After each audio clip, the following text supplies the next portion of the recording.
bersama saya Daya Sifudin. Di pertemuan kedua ini kita akan melanjutkan materi atau penjelasan dari pertemuan sebelumnya mengenai fikih muamalah.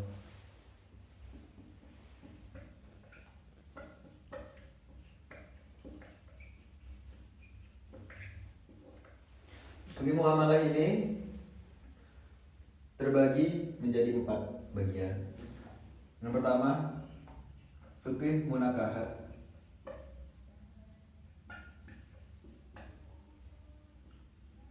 Yang kedua, fikih mawaris. Yang ketiga, fikih wasiat. Yang keempat adalah wakaf. Baik, di sini saya akan menjelaskan satu persatu. Yang pertama adalah fikih munakahat.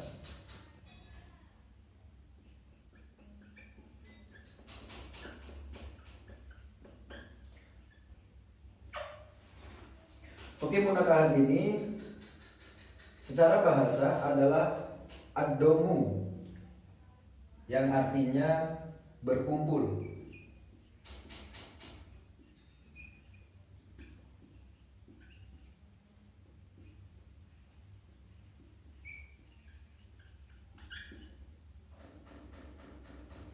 Dan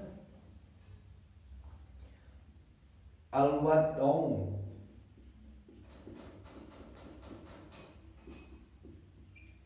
yang artinya dan juga al-wad'u,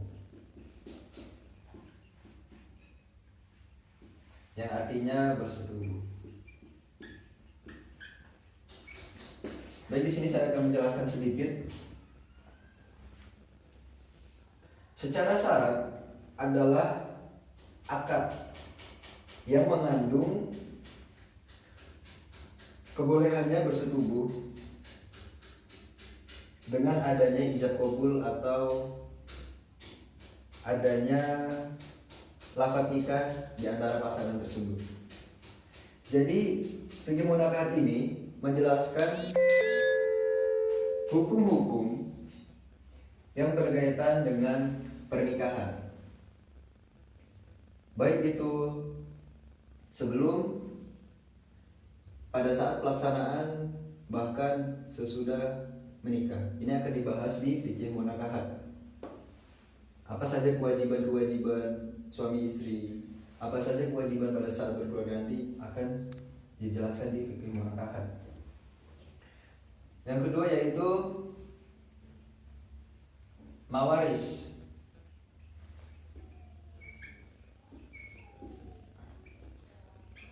Mawaris ini secara bahasa adalah al-baqo'u, yang artinya tetap.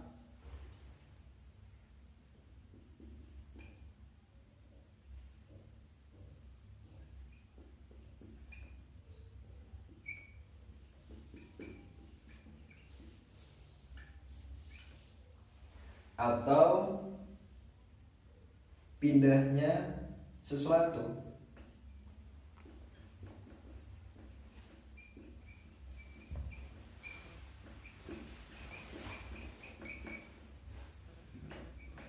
Dari suatu kaum ke kaum yang lain.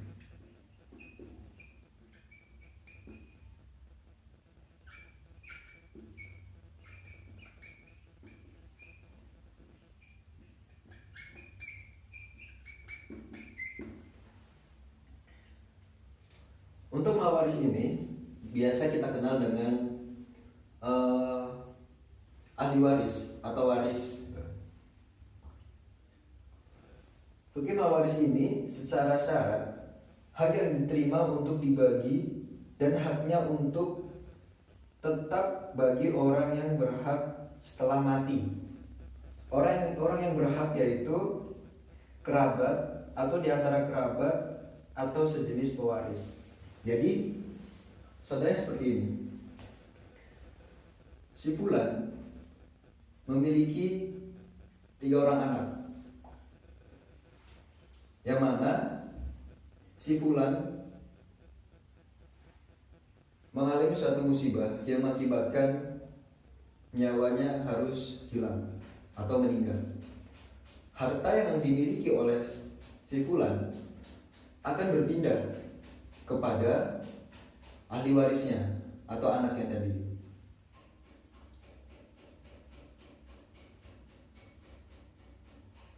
Atau orang yang berhak. Nah, itu tadi. Orang yang berhak itu kerabat, terutama keluarganya, keluarga, kerabat ataupun saudaranya. Jadi untuk fikih mawaris ini menjelaskan hukum-hukum atau suatu peraturan yang harus diketahui oleh si pemilik warisan tersebut atau yang dititipkan tadi dari si fulan yang sudah meninggal. Jadi ada hak-haknya, ada juga larangannya, dan juga ada peraturan yang harus dia taati untuk menjaga harta tersebut.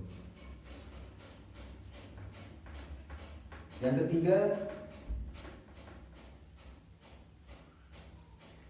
adalah wasiat.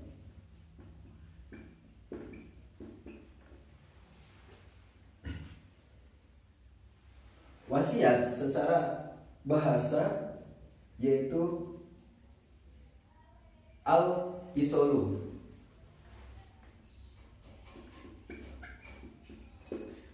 yang artinya tanda terima.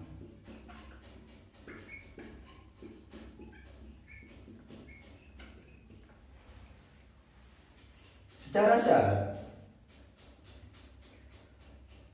sumbangan atau pemberian dengan hak yang ditambahkan meskipun diakui kepemilikan barang setelah mati, bukan dengan pengelolaan dan tidak tergantung kepada kebebasan. Maksudnya yaitu sumbangan atau pemberian dengan hak yang ditambahkan meskipun diakui kepemilikan barang setelah mati. Wasiat ini bisa didapat oleh seseorang sebelum meninggal. Itu akan menitipkan sesuatu, baik itu barang, pesan, maupun hal lainnya yang harus dilaksanakan oleh si penerima wasiat tadi.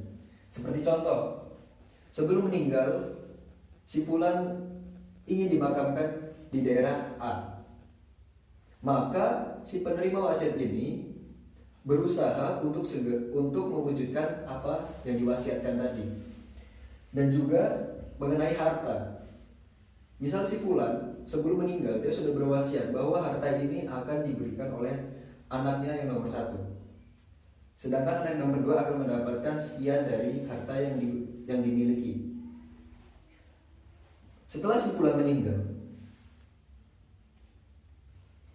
wasiat tadi akan harus tetap dijalankan tanpa adanya kebebasan, gitu tadi. Tidak tergantung kepada kebebasan atau bukan dengan pengelolaan. Jika diberikan dengan pengelolaan, maka ditakutkan yang diwasiatkan tadi itu tidak terlaksana dengan baik. Maka kita atau seorang anak yang menerima wasiat tadi akan mendapatkan suatu hukuman ya, karena tidak melaksanakan sesuai dengan wasiat. Karena wasiat ini pesan terakhir yang harus dilaksanakan dari seseorang. Dan juga tidak tergantung kepada kebebasan. Kenapa tidak tergantung kepada kebebasan? Jika si penerima itu melakukan kebebasan atas wasiat yang telah diberikan atau tidak menjalankan sesuai dengan apa yang telah diwasiatkan, ditakutkan sesuatu hal buruk akan terjadi kepada dia. Selanjutnya, Wakaf.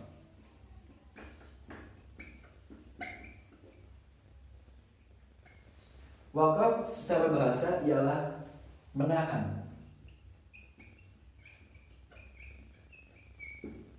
Secara syarat yaitu menahan secara nyata.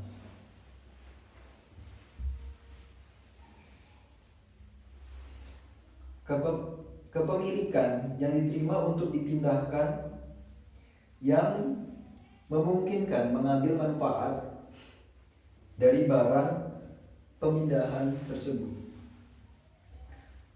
beserta tetapnya barang yang ditahan. Dengan keputusannya pembelanjaan harta dalam kekuasaan orang yang memiliki barang kepada orang yang memperbolehkan membelanjakan hartanya. Seperti contoh kasusnya seperti ini. Si fulan memiliki sebidang tanah dengan luas kurang lebih 5 hektar. Dia berniatan untuk mewakafkan tanah tersebut, untuk memberikan tanah tersebut kepada sebuah yayasan yatim piatu.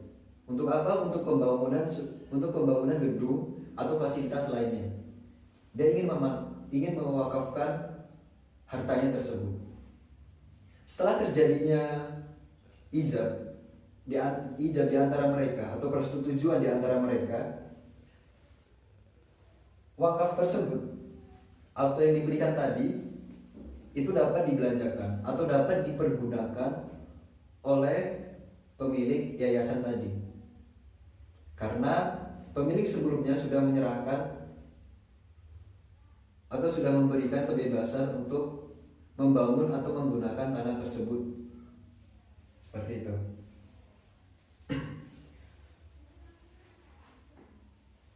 Selanjutnya saya akan memberikan sebuah tambahan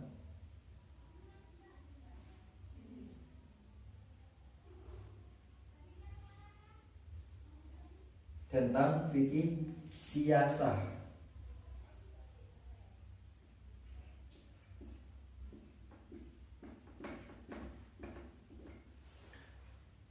Fikih siasah adalah ilmu pemerintah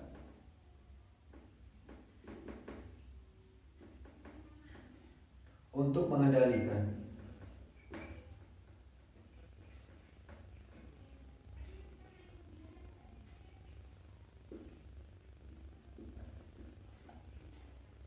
tugas dalam negeri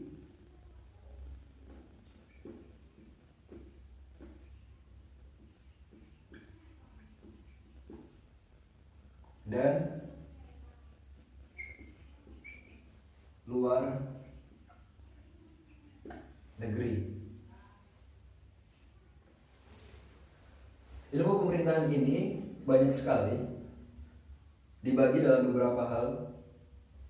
Yang pertama yaitu tentang politik, masyarakat,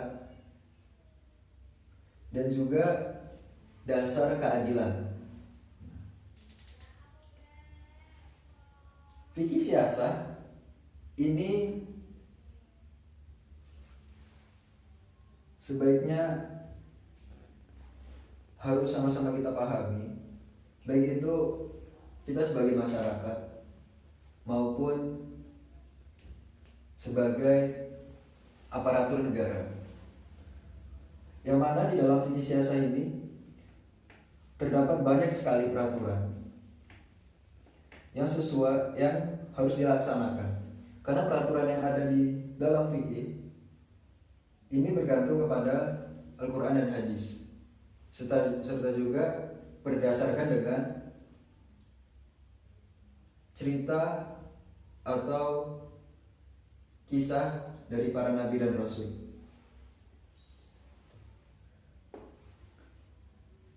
Mungkin itu yang dapat saya sampaikan untuk pertemuan kedua ini.